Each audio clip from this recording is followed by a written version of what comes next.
hello everyone. I'm Rich Clark, the Executive Director of the College Football Playoff, and I am here on behalf of the CFP, but also on behalf of the Rose Bowl to say first, congratulations Coach, and to the Buckeyes on an impressive win tonight and a great season, and really want to say welcome to the quarterfinals and the Rose Bowl, and as a commemorative token, game ball, we'd like to present this to you and just say all the best to you and your team as you move forward and advance the chains. Congrats, Coach. All right, thanks. Absolutely.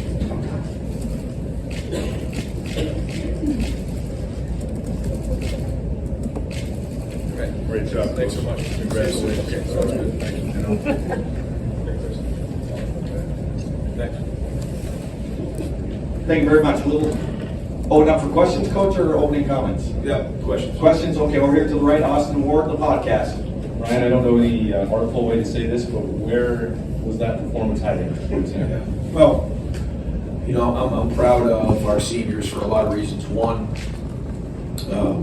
for the fact that they were able to finish their last game at Ohio State and win like that. And I'm also proud of the way that they responded. I told the locker room that, in life, you're going to be defined by the way you handle adversity in life, as a person, as a man, as a dad. And so, to see the way that they responded in this game, you can tell from the jump that they had a look in their eye that they were going to win this game. I thought they played that way. So, a lot of football ahead of us, great win, but we're going to enjoy this for 24 hours, and it's on the board. Over to the left, Rob Aller, Columbus Dispatch. Yeah, Ryan, from a coaching perspective, this was like 180 from your last game. What did you guys do different? Did you just say we're just going to go out, throw the ball, play loose, play aggressive? I think it was a combination of things. I think that it's a little bit of everything. I think when you go back and look at the season, we talked about it going into the game, we were a different team. When we lost Seth, we played that Indiana game. We got, the punt return. Looking back on it, we got that turnover down in the red zone. We really didn't play great on offense in the Indiana game, truth be told. And then we went into the last game and still didn't quite know what the ramifications were of everything that was going on based on who we had up front. And, there was a lot of things that played into that game, but certainly one of them was we called this game more aggressively. There's no question about that. But also I think we did some things in this game that maximize what we have in terms of our strengths and minimize our deficiencies. Not that everything was perfect in this game, it wasn't. But I do think that, and I also thought Will was excellent in this game. Played really well. Did a really good job of placing the ball on some big time throws. When he needed to make plays with his legs, he did. And certainly Jeremiah, was dynamite again. But Will was the leader, and but we also had balance in this game. It wasn't like it was just throwing it all over the place. We did have balance. We had some good runs, and those hit for us, which makes a big difference when we have that run pass balance that we're looking for. So this has got to continue. This has got to build momentum, going into this next game. Over to the right, Dylan Davis, Delaware Gazette.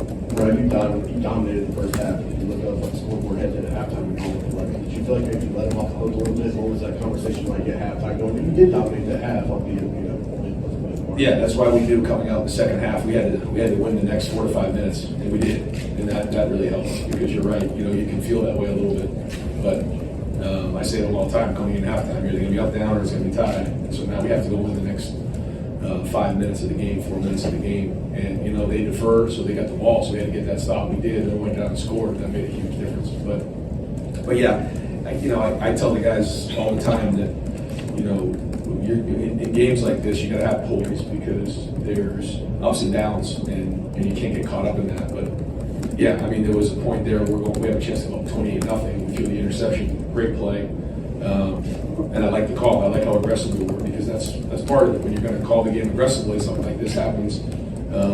You have to be willing to work, live with it. But yeah, we had a chance to score right there, go 28-0, and the game's pretty much in hand at that point. But they fought their way back in. But they're a good team. This is a very good SEC team that came up here, and so we knew it wasn't going to be easy. Cameron T. Robinson, The Athletic. Brian, I know obviously the confidence for this group comes from the work you put in on a daily basis, but when you sit for weeks and you just obviously just want to get in the game, how important is it for you to have that first drive, the way you guys did that, to feel confident for the rest of the game? And just the execution. We've talked about that the last few weeks and some of the press conferences we've been in. I know you've heard us harp on execution, because there's a lot of things coming out of that last game that we just look back on and like we just didn't execute very well. We didn't, and certainly there are things that we needed to do better in terms of scheme, but we also didn't execute. I thought we for the most part fielded the kicks better in this game. I thought we blocked better in this game. I thought we ran through contact better in this game, and certainly we threw the cop better in this game. And that made a huge difference in it. But you're right, there was a confidence coming out of that first quarter because we were playing with a lot of energy. But even coming out of warm-ups, you can feel it. There was these guys wanted to play in this game, and there was a confidence that got built through practice. And I thought we had a good game plan going in. I think the guys believed in it, and that went a long way to get that first drive. Folks, I'm going to have Jack Sawyer and Cody Simon go to the back two tables there to start their interviews, and then we're going to go ahead and continue with Coach Dave, Bill Rabinowitz, Columbus Dispatch. Thank you, gentlemen. Either one of the back two tables. How you got through it and just how important this was. This was a season-defining game to this point. What did you do to make sure that you guys were ready? Well, the first week was an identification of the issues. You don't just move on from the game. You have to identify what the issues are and have a real conversation with the players, allow them to speak because they're invested in this. And then coaches have their 2 cents, and you give it about a week, and then you put a plan together on how we're going to move forward, how we're going to get these things fixed, and then you figure out who your opponent is. We found out it was Tennessee, and that's where the 2 weeks of work went. And on Wednesday of this week, you could tell these guys just want to get on the field. It had been a long lead up for us, weeks. And it does, to say it doesn't weigh on you, it does. We have a lot of pride in who we are. These guys have a lot of pride. And these guys, they love each other, and they're a great representation of Ohio State. And I'm glad that they were able to, for the last game for those seniors, to finish with a win. But they are not satisfied at all. I mean, they quickly are going to get their focus on Oregon, which is going to be a rematch for us, which is exciting, and going into a great opportunity to go play in the Rose Bowl again. And, I think it says a lot about who our guys are, that we're able to respond like that in a big way. Dan, both left Warriors. Ryan, you talk a lot about leave no doubt. How important was it for you guys in terms of building momentum to not just win tonight, but to leave no doubt? That's it. And even there were a couple points in the game where there's a couple calls, different things where in the past when you have one of these games and it comes down to the last play, you can look to those as game-altering plays. But when you leave no doubt, nobody will talk about those plays because we did. And there was a few opportunities in this game to do that very thing. 4th down stop. There was again those drives right there in the third quarter that I felt like allowed us an opportunity to pull away when the defense would get stops. To the right, Stephen Means, Cleveland.com. Right, so it's during the week that we could see a rotation in the interior of your offensive line there. You talk about John Luke Montgomery, and also Lawson's playing essentially 2 different positions in one game. Just evaluate the job he did in one back and forth when he opens the game. When you don't notice the guards, they're doing pretty well. I noticed Luke's energy, toughness, and edge. I got to watch the film and see how he did, but we blocked them much better in this game. They have a good front. I thought we got some of the gap schemes going, some good double teams. It wasn't all perfect by any means, but we'll have to continue to diversify going into the next game. But I thought we at least focused on the things that these guys can do well, and now we got to build on it. And they played with confidence. They played with energy. You can see after we scored a couple of touchdowns. I mean, they were jacked up and coming off the field with good energy. The leaders of that group certainly is Donovan Jackson, Josh Fryer, and great to see Carson play well. It looked like, anyways, from my point of view, watching the game on the tablet, that he played well. So that allows us to have balance. And and as you know, that's a huge part of it.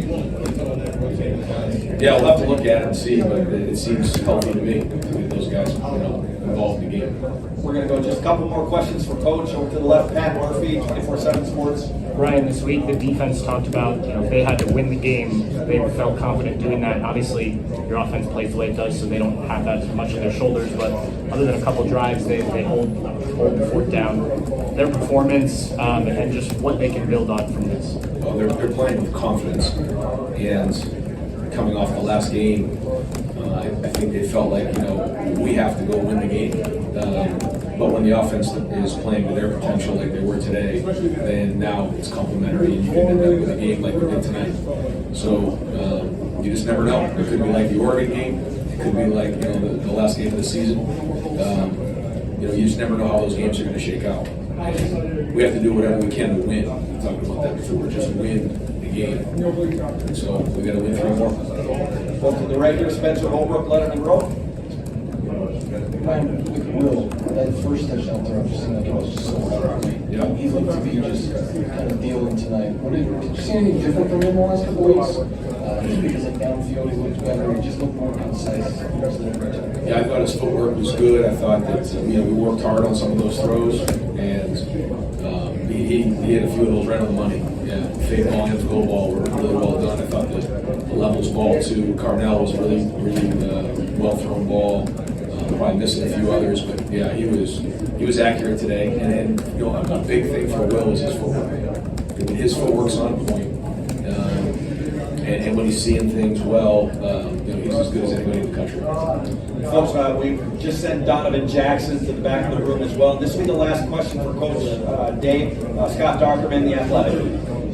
Yeah, Ryan, I wanted to ask you just kind of a big picture about the Big Ten and what kind of this season maybe looks like when you have 3 teams advance to the quarterfinals, and from a big picture perspective, what was this first year like playing in the Big Ten, and how good are these teams in the Big Ten? Well, I think the Big Ten has great football. I think that we play 9 conference games, so we beat each other up sometimes.